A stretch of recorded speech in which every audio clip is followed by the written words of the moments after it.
میرے نبی رحمت سید عالم صلی اللہ علیہ وآلہ وسلم یہ بات پسند فرماتے تھے کہ میری امت مجھ پر درود پڑے اور میرا اللہ ان پر اپنی رحمت نازل فرمائے۔ سبحان اللہ، کیا پسند تھی حضور کی کہ میری امت مجھ پر درود پڑے اور میرا اللہ ان پر اپنی رحمت نازل فرمائے۔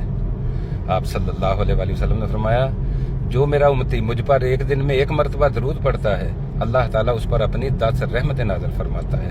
اور آپ صلی اللہ علیہ وآلہ وسلم نے فرمایا، جو میرا امتی مجھ پر ایک دن میں 10 مرتبہ درود پڑتا ہے، اللہ تعالیٰ اس پر اپنی 100 رحمت نازل فرماتا ہے۔ اور پھر آقا کریم صلی اللہ علیہ وآلہ وسلم فرمانے لگے، جو میرا امتی ایک دن میں 100 مرتبہ مجھ پر درود پڑے گا، کل قیامت کے دن اللہ تعالیٰ اس کی پیشانی پر لکھ دے گا کہ یہ بندہ منافقت سے بھی پاک ہے اور جہنم کی آگ سے بھی آزاد ہے۔ سبحان اللہ۔ اور آقا کریم صلی اللہ علیہ وآلہ وسلم نے فرمایا، جو میرا بندہ ایک دن میں 1000 مرتبہ مجھ پر درود پڑے گا، اس کو اس وقت تک موت نہیں آئے گی جب تک وہ جنت میں اپنا ٹھکانہ نہیں دیکھ لے، جب تک وہ جنت میں اپنا گھر نہیں دیکھ لے گا، اس کو موت نہیں آئے گی۔ سبحان اللہ۔ تو کثرت کے ساتھ نبی پاک صلی اللہ علیہ وآلہ وسلم پر درود اور سلام بھیجا کریں، کیونکہ اللہ تعالیٰ اور اس کے فرشتے بھی نبی صلی اللہ علیہ وآلہ وسلم پر درود اور سلام پڑھتے ہیں۔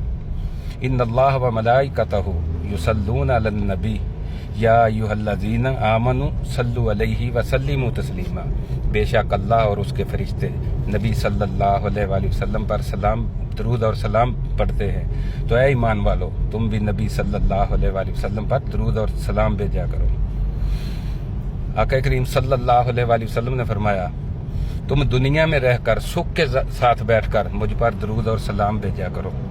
آپ صلی اللہ علیہ وآلہ وسلم نے فرمایا، یہ جو تم دنیا میں رہ کر سکھ کے ساتھ مجھ پر درود پڑھو گے، کل قیامت کے دن جب تمہارا دشوار گزار گھاٹیوں سے، مشکل راستوں سے گزر ہوگا، تو یہ تمہارے لیے نور بن جائے گا، یہ تمہیں اس وقت راستہ دکھائے گا، نور بن جائے گا تمہارے لیے۔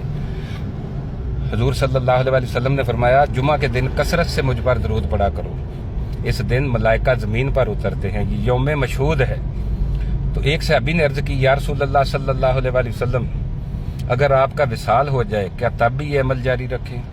تو نبی پاک صلی اللہ علیہ وآلہ وسلم نے فرمایا، اللہ نے مٹی پر حرام کر دیا کہ وہ نبیوں کے جسم کو کھائے، نبی اپنی قبروں کے اندر بھی زندہ ہے اور اللہ تعالیٰ ان کو رزق عطا فرماتا ہے۔ سبحان اللہ۔ تو درود جو ہے یہ دکھوں کا مداوا ہے، اس کو کثرت کے ساتھ پڑھا کریں۔ جزاک اللہ۔